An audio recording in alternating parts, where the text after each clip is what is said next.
Hey guys, welcome back to another video. In today's video, I'll be discussing the do's and the don'ts of how your resume should be formulated if you are interested in coming on the H2B program.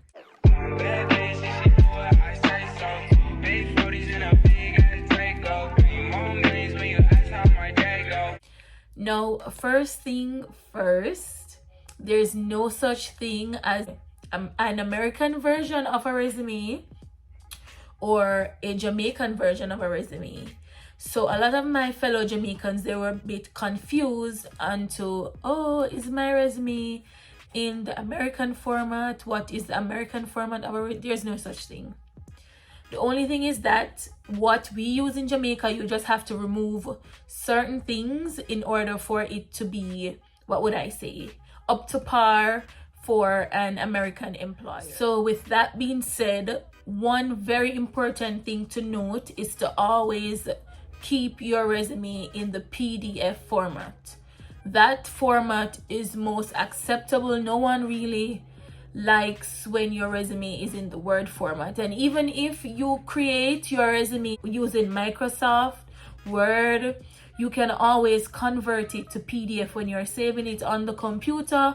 Or if you don't know how to do that, you can always type in Google convert Word document to PDF document, and it will bring you to a site where you just upload that Word document of your resume and it converts it to PDF, and you just download it and save it to your computer or your phone. So PDF format is a must.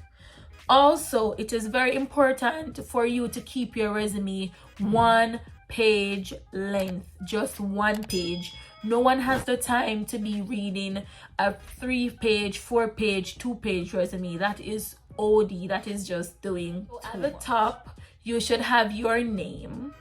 And if you are already in country, meaning if you're already working in the US on the H2B program, I suggest right beside your name in brackets to just place in country, so that the employer knows that you're seeking an in-country extension and not seeking out-of-country job position. And the same goes for persons who are outside the US interested in coming on the program. Right beside your name in brackets, put out of country, so the employer knows that you are outside of the US looking for a job opportunity. The other thing is, it is optional for you to include a photo on your resume. It is totally up to you. There's no problems if you add a photo to your resume or if you don't. It really doesn't matter. But if you'd like to add a photo to your resume, keep it like not too small but not too big. Keep it at an appropriate size where all the other information can fit on the page without you using more than 1 page. Also, for your profile or objective, that should be like 3 to 5 sentences giving like a brief overview of something about you and what you can offer to the company that you're applying for. And keep it general, so you don't have to be changing resumes, sending different resumes to different employers. And some persons think that you'd have to recreate multiple resumes to send to employers. No, the one resume should do the work. It's just that objective or profile area, it should be general so it can be understood and used with more than one employer. So be very general. Do not add the company's name in it or anything. Just be very general so that the different employer, it appeals to the different employers. So something common and general without you being specific about the company that you're applying to. So the next thing is the contact. Put your contact number. If you're residing in Jamaica, put your Jamaican number. Anywhere else in the Caribbean, put that number. Another thing is your email address. Please put your email address. And for the part that says address, if you're outside of the US, please put your home address. You do not have to put an American address. Please put your home address. The other thing, education.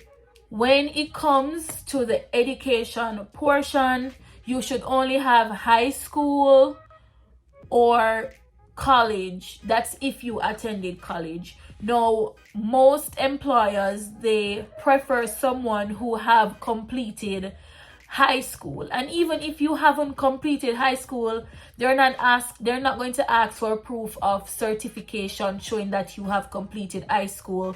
So even if you didn't, you just put, if it's 5 years for you to be in high school, you just put when you start to when you were supposed to end for the high school portion.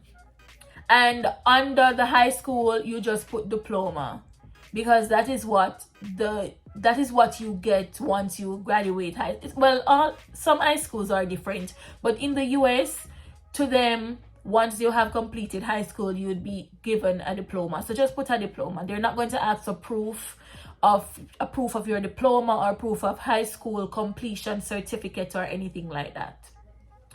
For all those persons who have attended college or university, you can put that also, and just put if whatever your degree is, like bachelor's in business management or whatever you studied in college, and that should only be the only two things that are under education. And remember, whenever you are placing things in a list, put the most recent one first and the earliest ones last.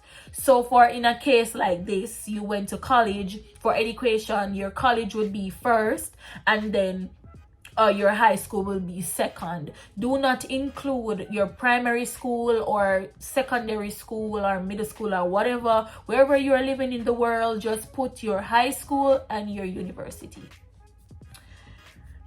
All right, now we're on to the part.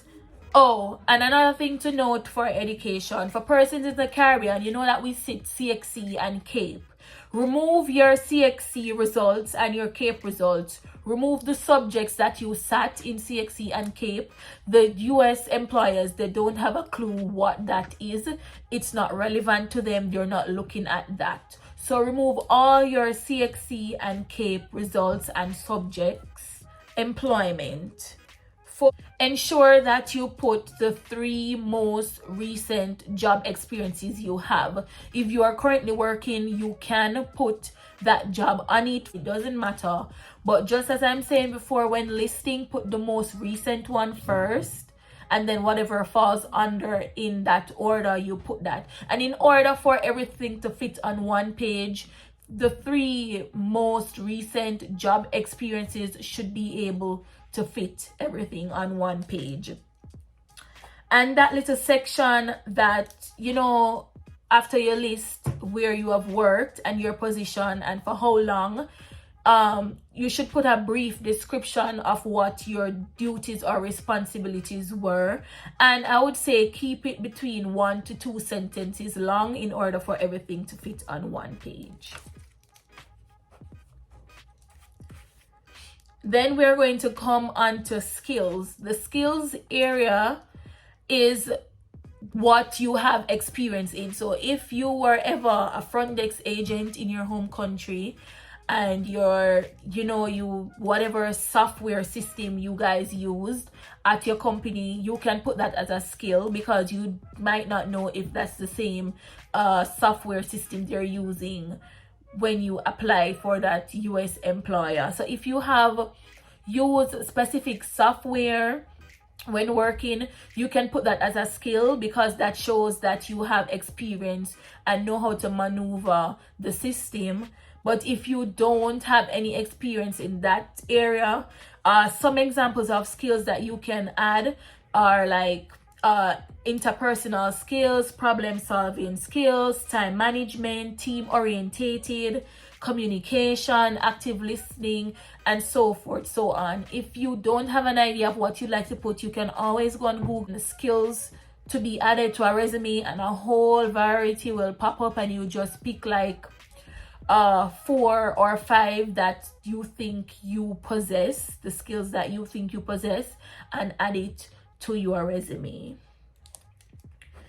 Now, if your current resume has hobbies on it, please go ahead and remove that. No one cares if you like reading books, surfing the internet, volunteering at homeless.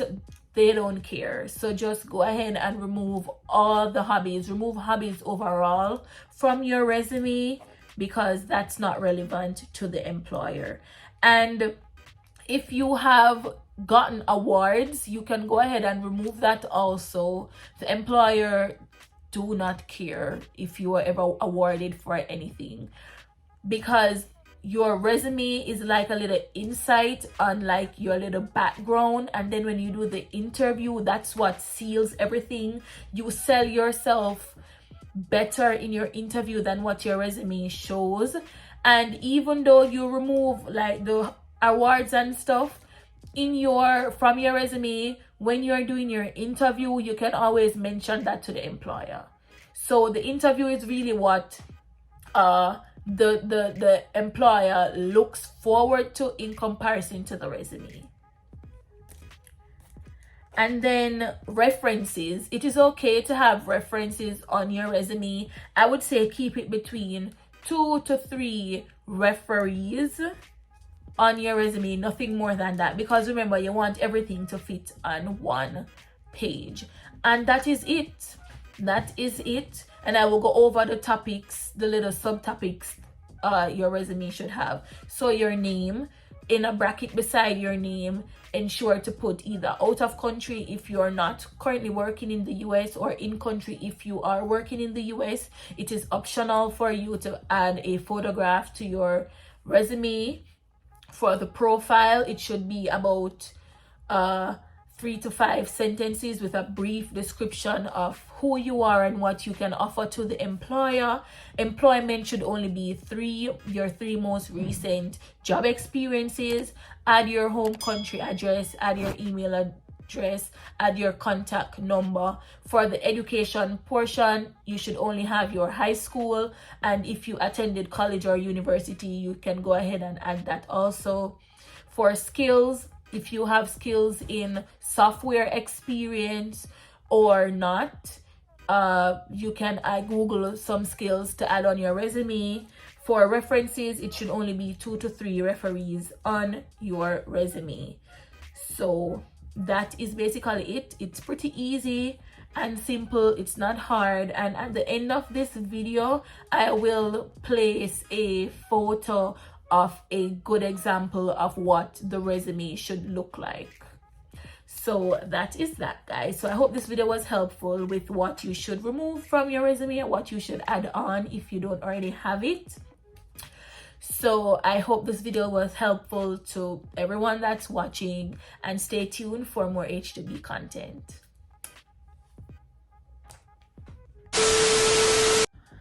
And I want to also add something. When you guys are applying to the jobs, if it says looking for someone with 3 months experience, 1 year experience, if you don't have any experience in the position that you're applying for, do not be discouraged, still apply.